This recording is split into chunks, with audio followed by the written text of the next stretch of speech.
Welcome back to season 2 of Mixed Reviews. Season 2, baby! No, you can't talk it. You can't talk it. Oh. I was going to introduce you. We have a new guy as a host. It's Jordan. There. Now you can talk. Okay. You do your beautiful little intro. No, I just did. I threw it to you. Will you shower me with compliments and tell me how much you love me? Jordan's our new host. Welcome, Jordan. I'm here. Hey! What's going on, guys? You might remember him from the Back to the Future podcast from nearly a year ago. Yeah, almost a year ago. But I am glad to be back with you guys. That's crazy. Well, Tom and I were talking, and we wanted to do the podcast again. So I was like, why don't we add Jordan to it? Because I had been thinking it, and Tom was like, yeah. So I texted you. You texted me 7 times, all separate messages. Very important question for you. Will change the course of your life for the better. Can you make yourself free every Saturday morning? Because if so, I have another really important question for you. And I was just like, this is too many texts. I'm just as I was typing out, would you want to be on the show? And then you called me as I was writing it. And then I called. But look, and now we're here. That's a lot of words. And then we proceeded to do 20 minutes of pirate Tinder. yeah, we went on that bed of Tinder for pirates. What was it? Swipe right to plunder, swipe left to plank. It's in my notes. Wait, I wrote it down because I thought it was funny. I like a girl with a nice booty. Yeah, no, you're right. Yeah, it was swipe for plunder. Looking for some booty. Shiver me timbers.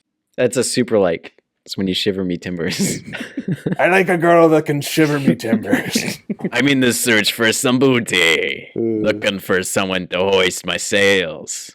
I have very little to contribute to this bit, so I'm just kind of here. You don't have anything for the Tinder pirate? Nah, you guys... No, it's not Tinder, it'd be Timber. Timber, yes. Yeah, there we go. Tom brought no energy today. Yeah. Tom's had 6 coffees and he's gone past energized and now he's anxious and... Look at him. No. Anyways, well, welcome, Jordan, but I think I think we should get into it. We should get into it? Mixed reviews.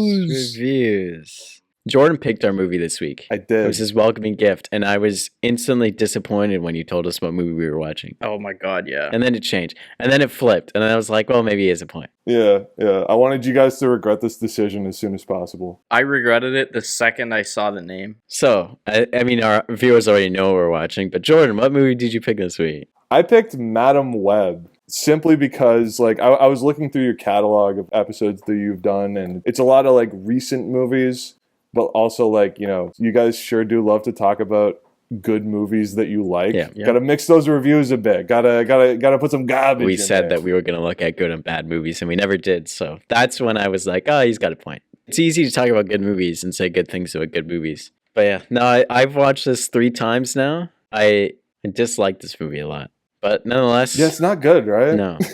Let's watch it one more time. Let's do it. And then let's get into talking about it. Yippee! Yay. Okay, yay. Oh, here we go. I felt like that was Marvel's first Spy Kids movie. You know what I mean? It's really janky VFX and just baseline. What, Madam Web? No, Spy Kids. Spy Kids was great. Don't talk about Spy Kids like that, man. Spy Kids was great when I was a kid and I watched it again and I realized how bad they were. No. Yeah, it's almost like it's a kid's movie and you're an adult now. My dad can't be a spy. He's not spy. Those movies are cinematic masterpieces. Yeah. Don't you forget it. Agree to disagree.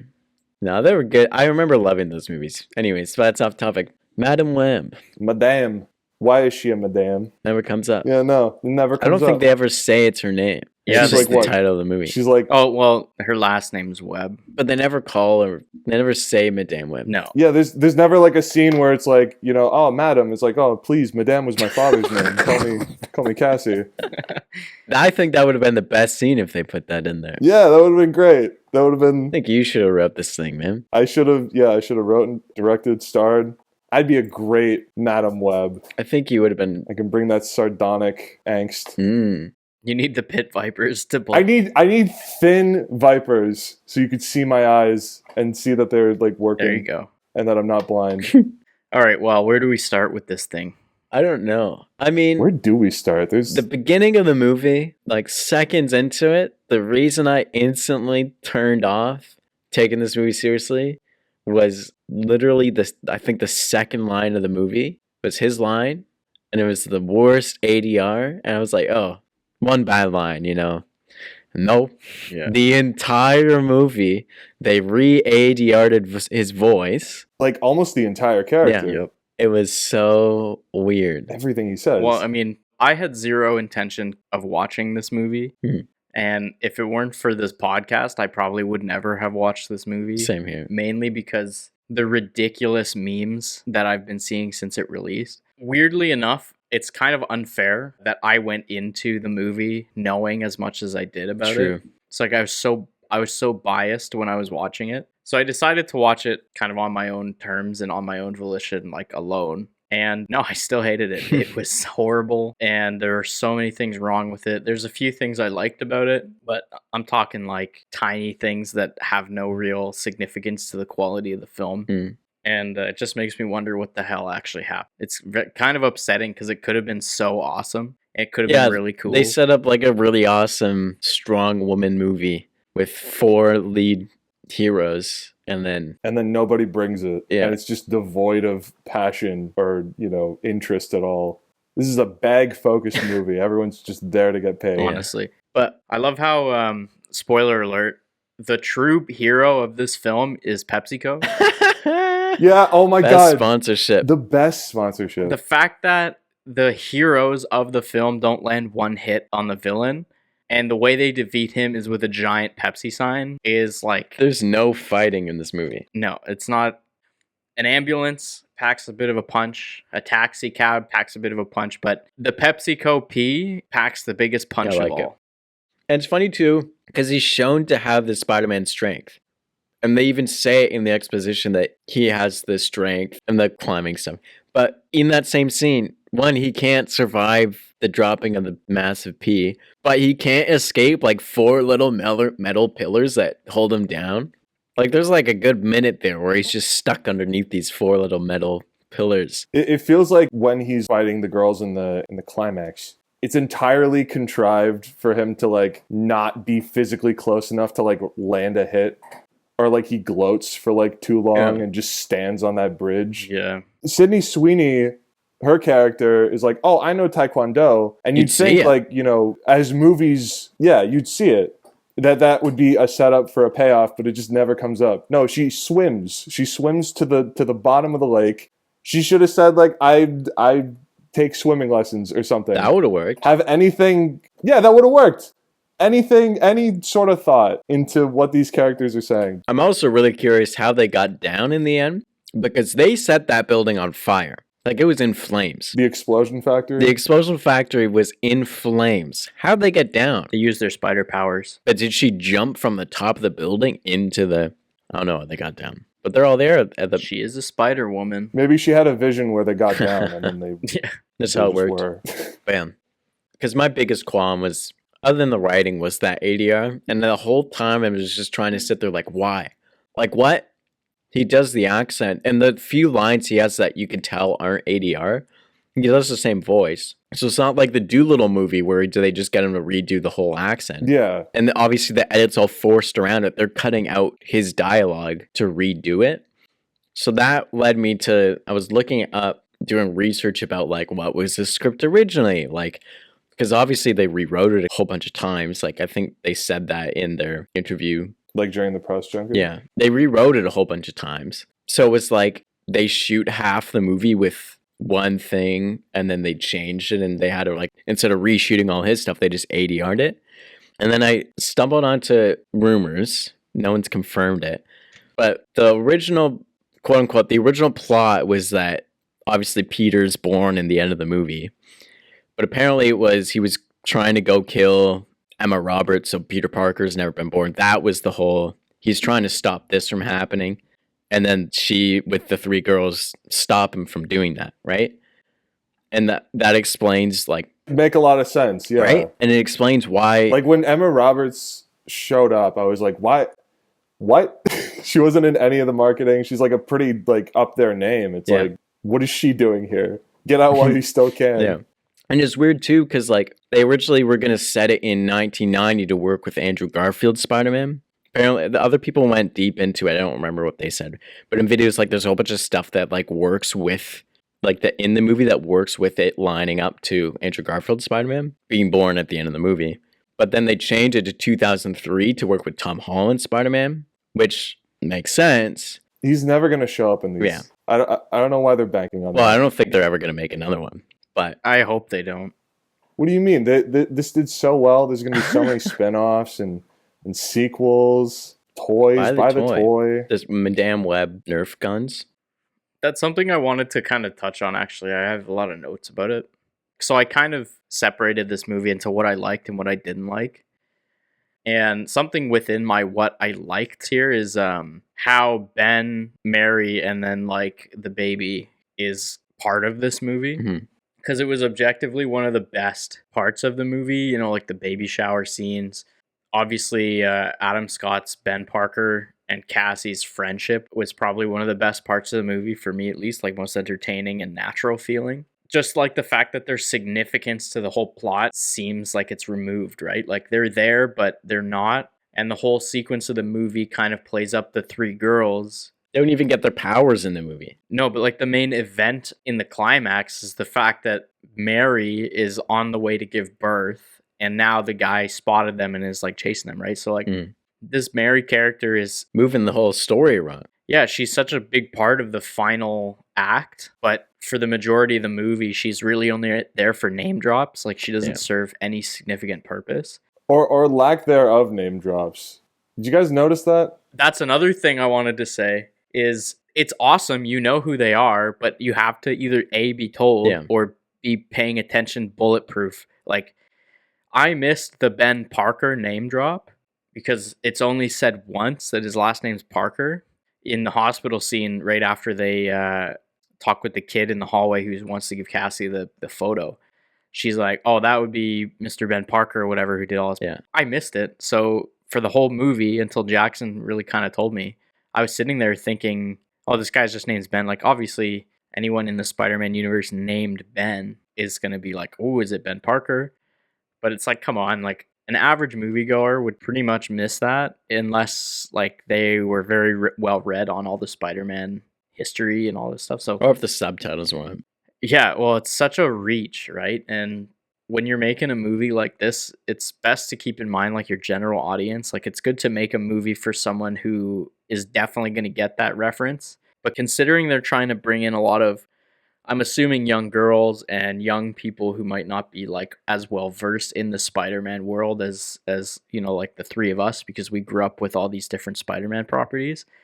It's such an easy way to lose certain people in your audience because they don't know everything, right? And especially since they're name dropping Peter's parents' names a lot rather than, you know, like Aunt May is referenced once. Yeah. But they don't even say May. No, that's what I mean. It's like, oh, what's her name? And he's like, yeah, he doesn't say her name. And obviously, if anyone knows Peter Parker, the next name you associate with is Aunt May. Never once mentioned the name May, right? So if you want someone to get that reference in a very obvious way, you have to say the name May.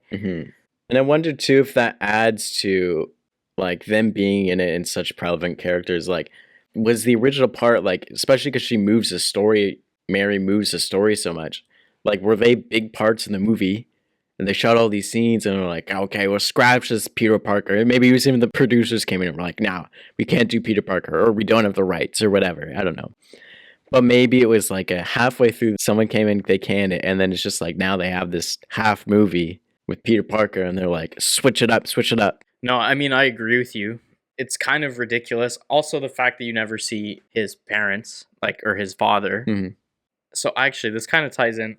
My mind's a bit scrambled with this. You guys mentioned originally it was going to be Andrew Garfield's tie-in, which obviously won't work because we know his parents. Yeah. Right? We know Andrew Garfield's father and mother in those movies. Because the whole plot is the story about, you know, they die in a plane crash and all this and that. And there's definitely more of a focus on Peter's parents. Yeah, and they kind of pull from like the Ultimate Comics where they're like SHIELD agents. Yeah. They're not SHIELD in the movie, but like Yeah. agents And of some kind. It doesn't work because they had a lot to do with some kind of spider research, very similar to Madame Web's mom in this movie.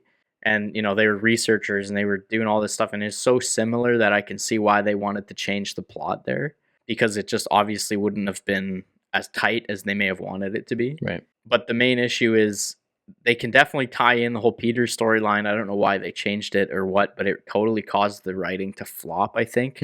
And the idea that the main bad guy was trying to chase Peter this whole time would totally explain all the issues with the ADR and the bad editing around his dialogue. For whatever reason that was decided on, who cares? But whatever it was definitely a bad decision in my opinion when you come into like the final product of what they actually came out with. It is kind of wild to think that this was like, because Jackson, you said that they had rewritten this so many times.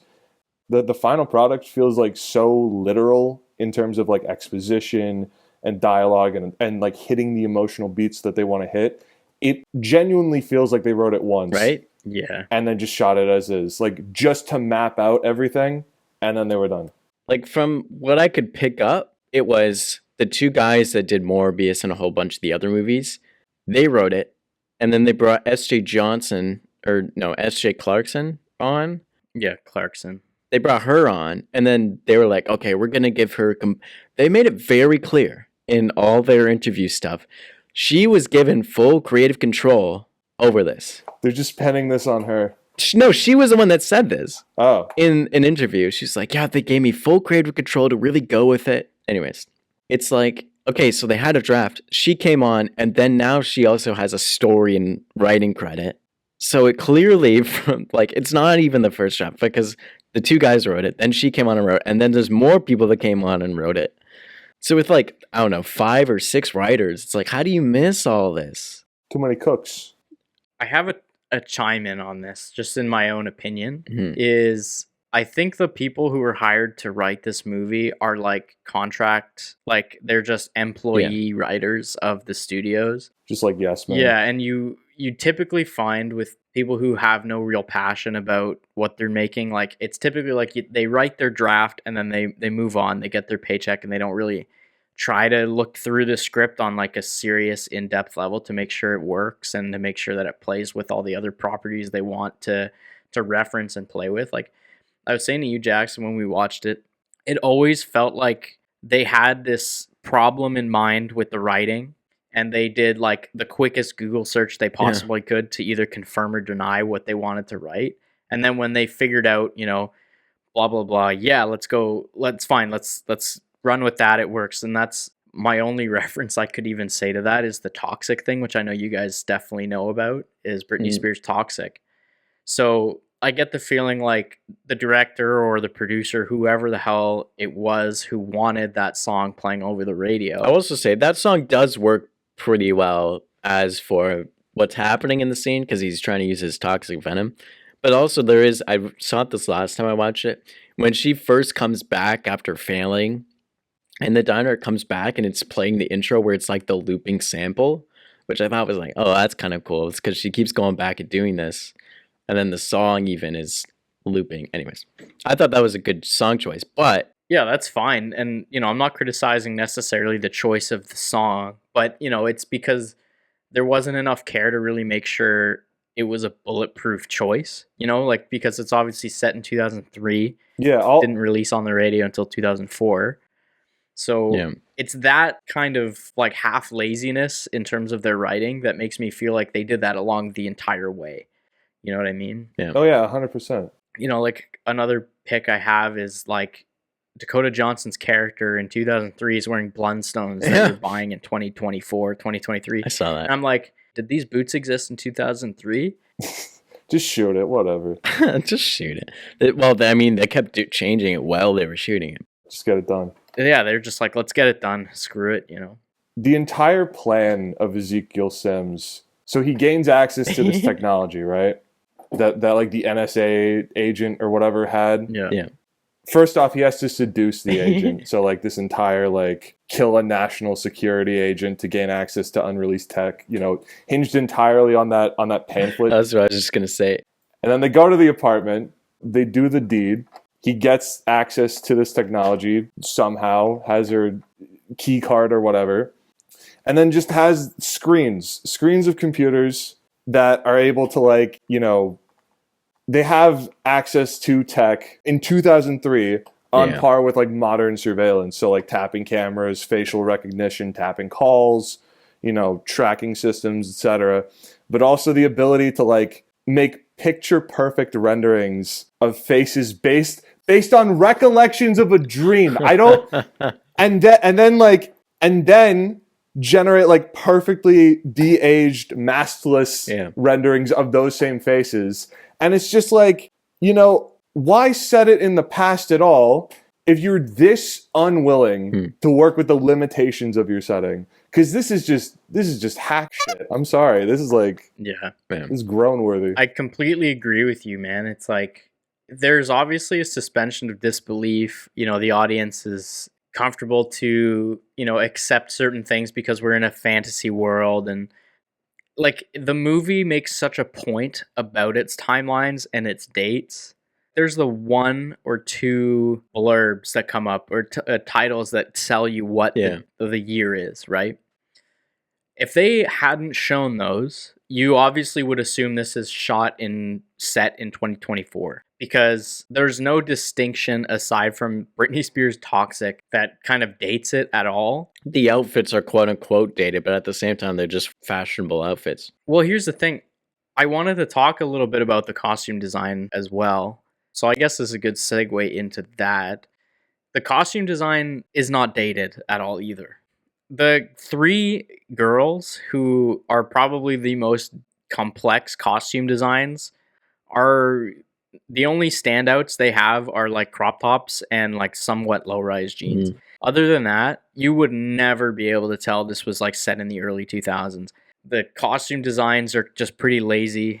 The cars don't look like they're dated in the early 2000s at all. Like, it's so ridiculous that someone can put that out and just be like, yeah, we killed it on this movie. We did an amazing job. I feel that, too, it adds into the fact that so much was redone in editing. It was like, how hard did they try to make things work, which led to a lot of really weird editing choices. Not blaming the editor at all, but it's like there's all these mess ups on set where you could so clearly see in like the editing with like, they had a whole bunch of like quote unquote match cuts in the beginning that just don't.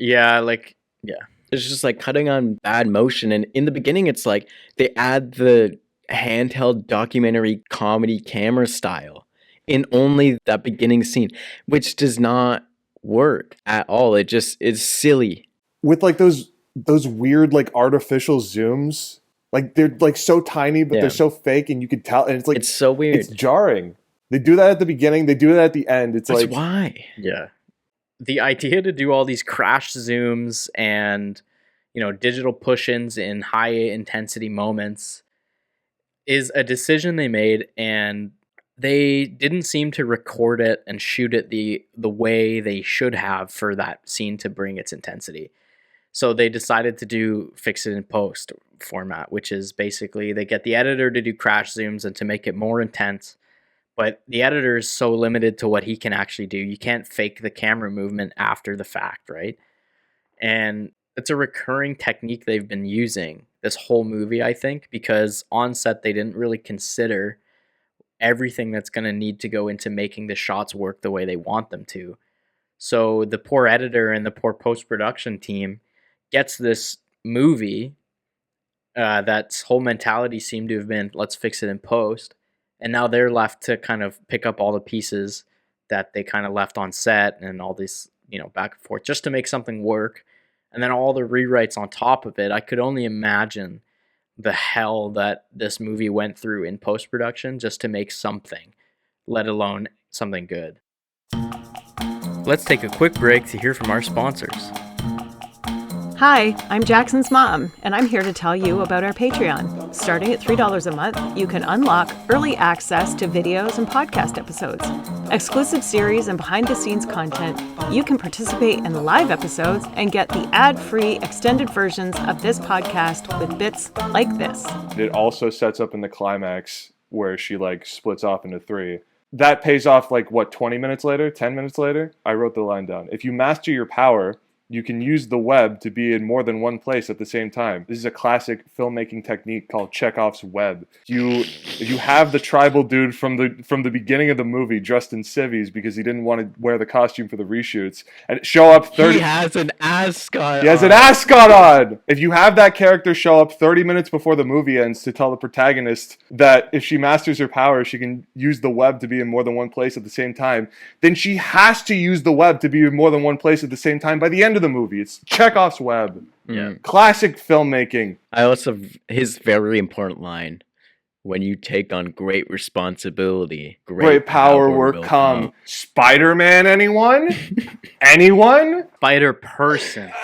Like, it's so, I don't know, maybe ghoulish isn't the right word, but it's the one I'm gearing towards. Just the way that they, like, put in these little references, like, oh, these guys are gonna love this. They love Spider-Man. Like in the beginning, in the ambulance scene, where it's like, last time I was driving this fast, I got shot. She's like, what, you never been shot in Queens? Uncle Ben? Get it? Because he tragically dies later in the franchise. Get it? You guys get it? I'm going manic here. I'm sorry. Also, if you subscribe before June 30th, you could receive a free copy of the Ninja Collection Issue 1. You can find more information on our Patreon. The link is in the show notes.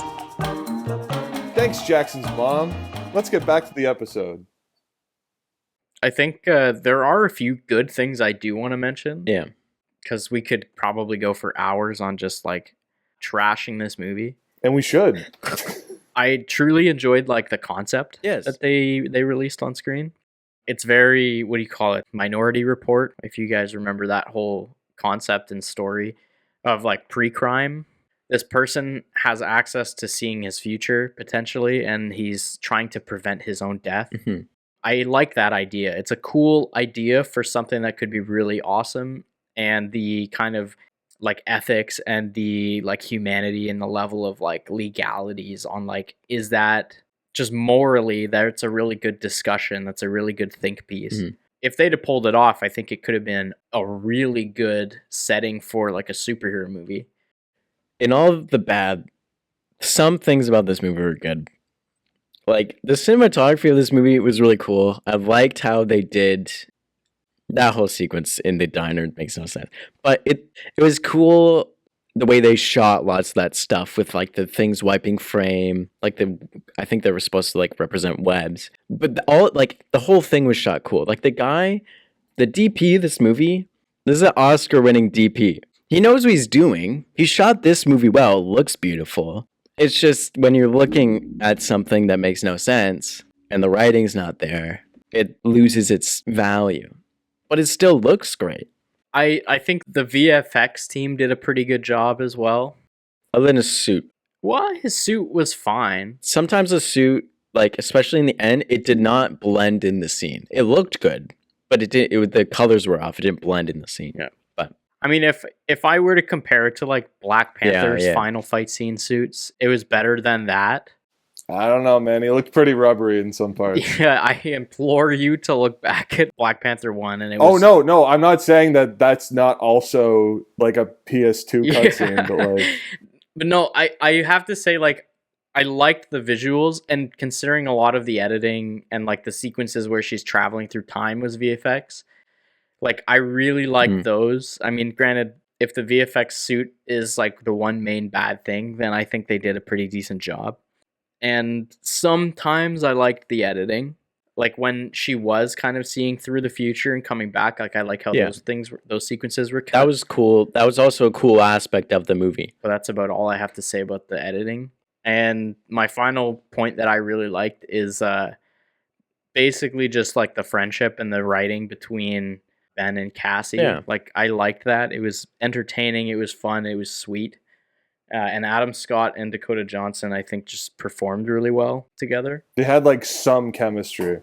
We should go really deep into how bad the writing was. Yeah. There's so much fault in this movie that comes from the bad writing and direction that we need to have like a significant amount of time on it. If I can say, the thing that reminded me looking at the writing of this movie, when I wrote a script that flopped and it made the movie flop, But when I wrote it, it was like the producers were very hard. Like, we want this. We give you literally a week to write this. Parameters, like the two of us had to write inside the box because they literally gave us everything we had to do. And like they sent us off to write it. We come back and they're like, no, we don't like this draft. Like, go rewrite it. And you go and do it. And then now it's like, well, we have 5 days to prep all of pre-production our movie. And it crumbled and fell apart because we had no actual time to really sit down, look at it, and go, this is good. Maybe that was the case here, where they ran out of time of writing because they just kept rewriting it. I think the main thing really does come from, well, I mean, it's just obviously an amalgamation of bad decisions made on every front. Yeah. The overall writing for the movie is bad from front to back. The decisions being made for characters are completely thoughtless. Mainly because, like, no one does anything for any real motivation. Like, who is he? Who is this guy? Oh, my family. Nobody helped me when my family starved. You know, I came from nothing. They're gonna destroy everything I built, and that's it. Yeah, that is all you have to work with. That's it. That's your whole character development. Who is this guy? You never really find out. You never really flesh that out. The number one thing to make these superhero movies really sell is giving you a good villain that you can even on some degree relate to and understand. It's just ridiculous that we're going to have a movie like this where the entire plot of the story is based around the villain's motivations. Not even the hero's aspirations, just the villain's pure motivation to kill these 3 random girls. And we have no clue what he even built for himself aside from that stupid apartment he has with the giant terrarium in it. Yeah. Like, my main issue with his writing, not only is his dialogue horrible, his motivation's insane. Like, you don't understand what he does once he gets his spider powers. No, you have no idea. You don't even know if he has spider powers until he uses them against the NSA lady. Yeah. That's true. So, like, what's the whole point of him even taking the spider? Why is he in Peru working as a security guy for researchers, and now he's in New York City for whatever reason? Like, what's his storyline? In the over-the-top expositional dialogue in the beginning, it's, well, you know that these legendary guys live in the forest and they can have venom as powers. And that's what they lay. He knows that these things exist and they have venom powers, but they, again, don't tell you why he's there secretly, quote-unquote, protecting her to get that in the first place. Other than, my parents didn't have anything, I had to work for this. Well, that's not real motivation. And if you look at any other villain in any of the other Spider-Man franchise movies, the thing that's missing from Madam Web the most is the capabilities of the villain. So the whole point that he gets his powers is that he's trying not to lose his funding. So he becomes the test subject for the Green Goblin formula. And then, boom, you have your character. And then so much of the movie is dedicated strictly to, like, him going through his insanity, right? Like, he's seeing the Green Goblin talking to him. There's so much development on why he's doing what he's doing. Yeah. And that Spider-Man is a threat to him and what he's doing. The whole story is about the motivations of the villain, not the aspirations of the hero, which is what Madam Web is trying to do, but it fails at because you spend zero time understanding your villain. Yeah. The only time you have with him is horrible dialogue, horrible motivations for no reason. Like, you have no training, you have no understanding of what he's actually capable of. That on just the villain's level is pure failure because we don't care. We don't know what he can do. We only know that he's somewhat threatening. And then in the scenes when he is the villain, there's no conflict there. Not at all. Because, one, there's no character to back up conflict, but two, he's just chasing them. You know, no one knows what the stakes are, and that's, like, number one failure on the movie point is, like, there feels like there's no real stakes. That's my biggest gripe on the writing. They just waste so much time on, like, justifying the how and, like, just talking about it, what he's doing.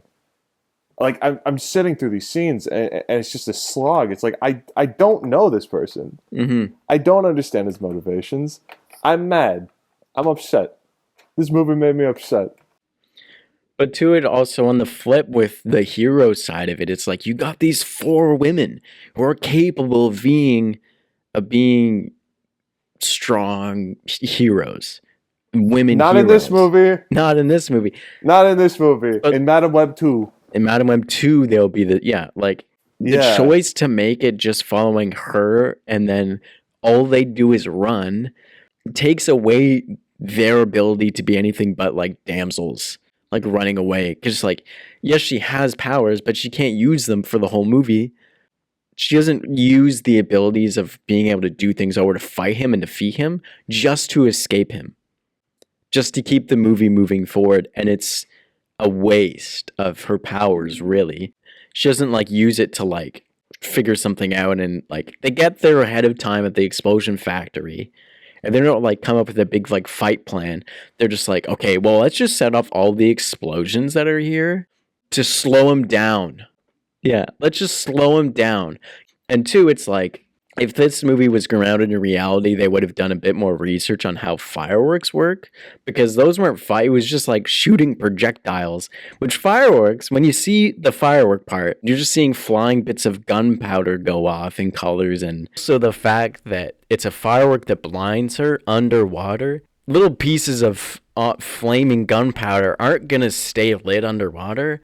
That was a tangent just because I hated that part so much. But there was such a strive to make her into a comic book character. Into her comic book, which like at that point, why even bother? Yeah. Like when you have to stretch it so far. Exactly. Like, why have her in a wheelchair? Why have her blind? I don't know why they keep making these movies about like they have an entire arsenal of recognizable Spider-Man characters. You know, they got it right with Venom. Yeah. Venom made some money. Yeah. Because he was recognizable, because people know who Venom is. Why go Morbius? Why go Craven? Why go Madam Web? Why go El Muerto? Mm. Even comic book fans don't really like know Madam Web. You know, she not was just very a well goofy utilized. character in a couple of that, you know. Yeah, and like a handful of comics. She'd be more of like a Spider-Verse character. Yeah. If anything. It's like you have the source material of all these characters, but you're not going to use it to tell the source material's story. You're just using it as well, here's a character. Let's make her like this. I will say, basically, Marvel has never been fully true to any source material ever. So Marvel kind of lives off of like the reference level of things. And Marvel has been focused for a long time on making good movies in the superhero genre. And now they're just worried about making movies in the superhero genre to sell. Mm-hmm. And like basically their whole plot has been lost, I think. Like, because I was never a comic book fan as a kid. And then Iron Man and the Hulk came out. And I immediately was sold into the genre because the movies themselves were just, they were written well, they were paced well. But now they've basically dug themselves into this trap where they can't get out of what they've kind of set everything up to, and they've burned through all of the things people care about. Mm-hmm. I'm glad we're bringing this up, because we're pretty much getting at the heart of the why this is bad. Also, we got to make the distinction between Disney Marvel Studios Marvel and Sony. and this, which is Sony Marvel. Yep. They're making Spider-Man villain movies without Spider-Man.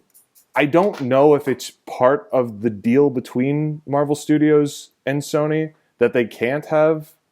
I know he's not. I know Tom Holland Spider-Man is not like contractually obligated to appear in these. Yeah. But they definitely don't want to like connect the universes. It's I don't know. Sony can't franchise Spider-Man to save its life. You know, everyone wants that MCU money. Everyone wants what Marvel has, but they refuse to do what Marvel did. Yeah. Tom, you were talking about it earlier. They made a few solid movies. Mm-hmm. And really focused on the story. And then Avengers was the payoff. Yeah. Well, they made more than a few. Like, I'd say a majority of their properties. I'm talking like early days. Yeah, the old days. Yeah, for sure. Yeah.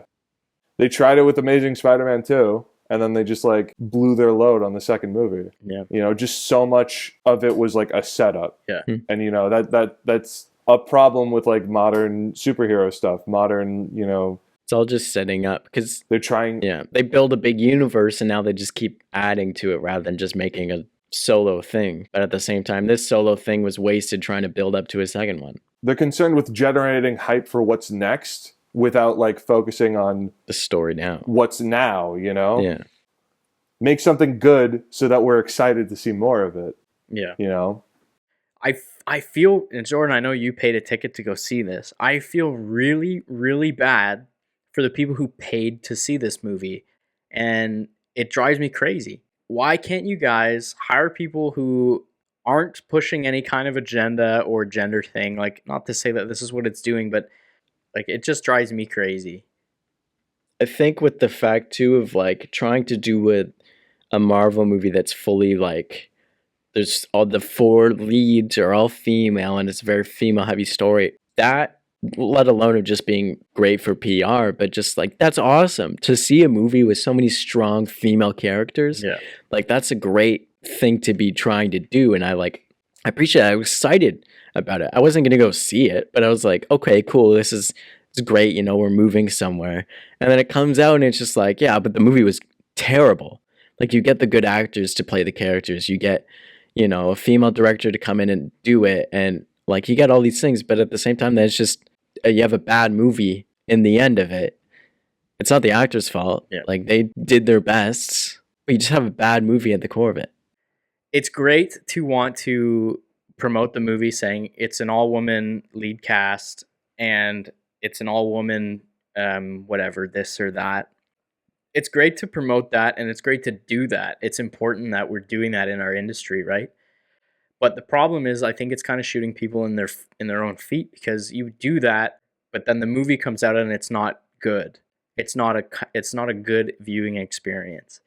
You know, what they were always worried that the stereotype was going to be is that, you know, women can't make good movies, and that's horrible. Yeah. It sucks. If you make a good movie, it doesn't matter. It really doesn't matter who's in the cast. And if you want to make it an all-female cast, just make a good movie and cast your characters with female actors, and that's a surefire way to do it and make it good. And my evidence is Annihilation. I don't know if you guys have seen Annihilation with Natalie Portman. No, I haven't. So the main badass cast in that movie is an ensemble of five women. Yeah.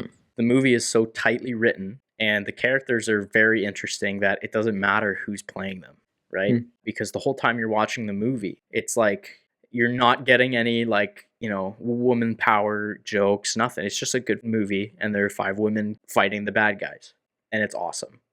It all stems from just making good movies, I think. I guess I get what you're saying. I don't know. I really didn't get a girls get it done vibe from this. I think too, it's just like the characters overall in this movie lacked. Like it was really shallow character, and there was no character development because they just follow around until in the end they get their powers in the next movie.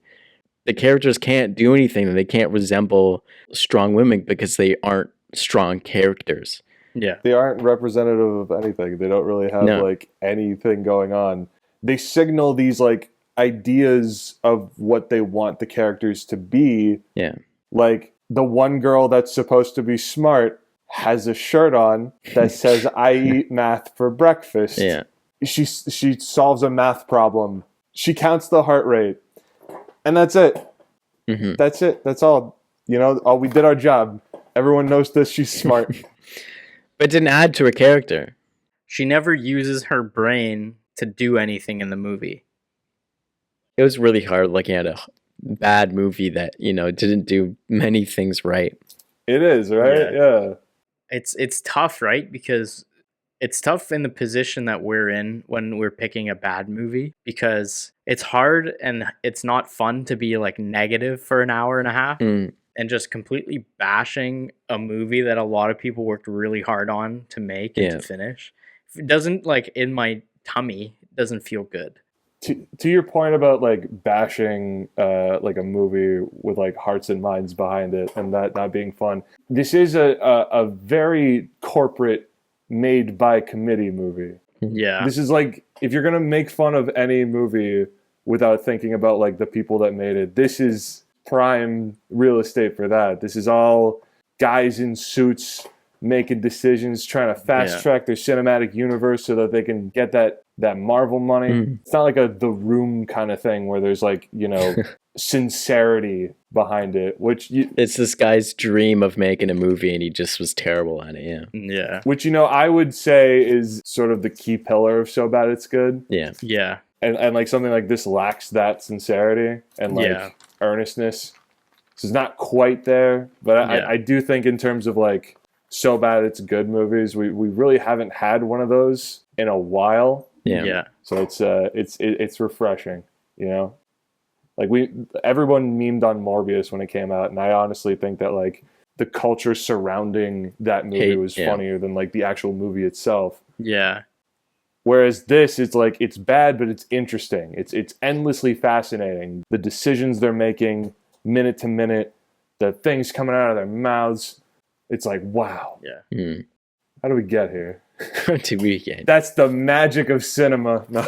It's kind of shocking how something with so much money and talent behind it flopped this bad. Like that in itself is a masterpiece, because it's like a complete what not to do guide on how to, you know, find success. So you want to make a great movie, let's put it in a culturally beloved universe with a developed, sincere history of somewhat good movies. Setting up new characters that people have wanted to see on screen but haven't yet. Yeah, and the characters that could possibly be very interesting, and let's make it horrible. Like, let's do it so poorly that the internet and three white dudes from Northern Ontario want to criticize into the ground. White guys with podcasts, hey! And it's like, how do you fail that badly when you have people like Sydney Sweeney on your cast and you direct her to act like a piece of cardboard with a marker face on it?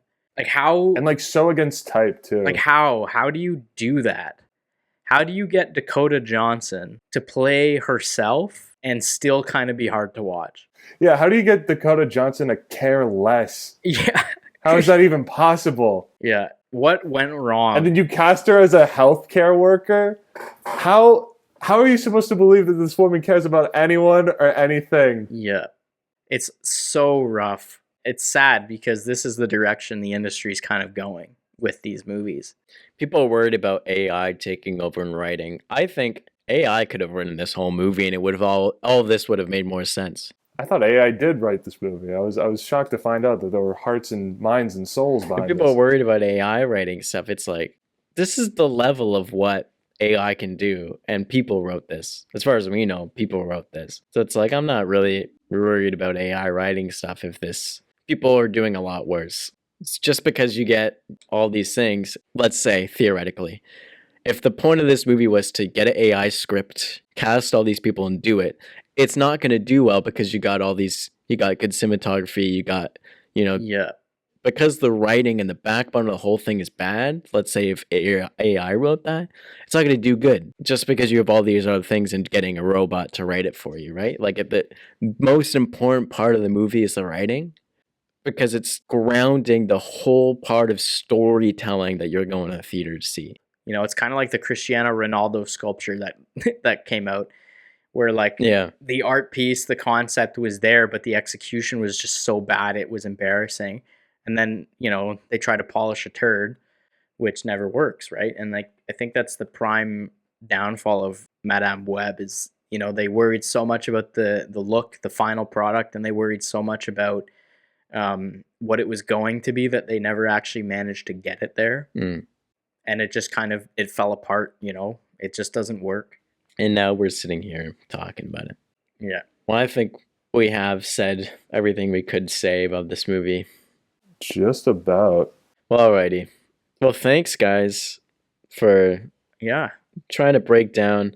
Like, I wish I could have like really come up with not necessarily good things to say, but like things more to say about like to break down this movie rather than just talk crap about it, because I wanted to do it justice, but that was a hard one. It's very hard. Yeah. You're doing a real like Sisyphus job trying to do that, man. I also feel like I had a really hard time trying to break it down, mainly because I didn't give myself the mindset or the attitude to. Yeah. Like watching the movie, we just started dogging on it because it like If anything, it was a fun experience for this movie because it was fun to dog on something. Yeah. It was fun watching it because we liked complaining about how bad it was. It's tough to go for like 2 hours and just be like, yeah, these guys didn't give a shit about the movie that it's bad, you know? And that's like basically the argument on every turn.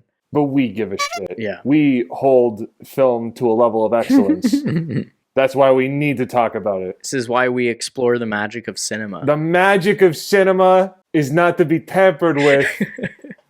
And we're keeping that spark alive, let me tell you. Yeah. Well, alrighty, I think that's enough for this episode. I'm all Madame webbed out. Madame webbed out. Alrighty. Thanks, guys, Thanks. That was fun. Yeah, that was a good time. Until next week, guys. Arrivederci. Thanks for joining us on this episode of Mixed Review. We still doing the bit at the end where it's like bum bum bum bum bum. Bum, bum, bum, bum, dun, dun, dun, dun, dun, dun, dun. Bye. Hey there, I'm Jackson's mom, and this has been Mixed Reviews with Tom McMahon, Jackson Brotherton, Jordan Vairo, and Asha Joseph. This episode was mixed, mastered, and edited by TheOldManDave. Be sure to follow our podcast on your favorite podcast app and join our Patreon for extended, ad-free, and bonus episodes. The link is in the show notes. This has been a Vanish Entertainment production. Thank you for listening. And then the bit when I was talking about her describing the movie as a psychological thriller, they also used the word clairvoyance a lot when describing this movie. Like, I think everyone, it was like a talking point. They had it, everyone had hit, because I swear everyone used the word clairvoyance in their interviews, which makes no sense because her name's Cassie, not Claire. Sorry, it's dumb.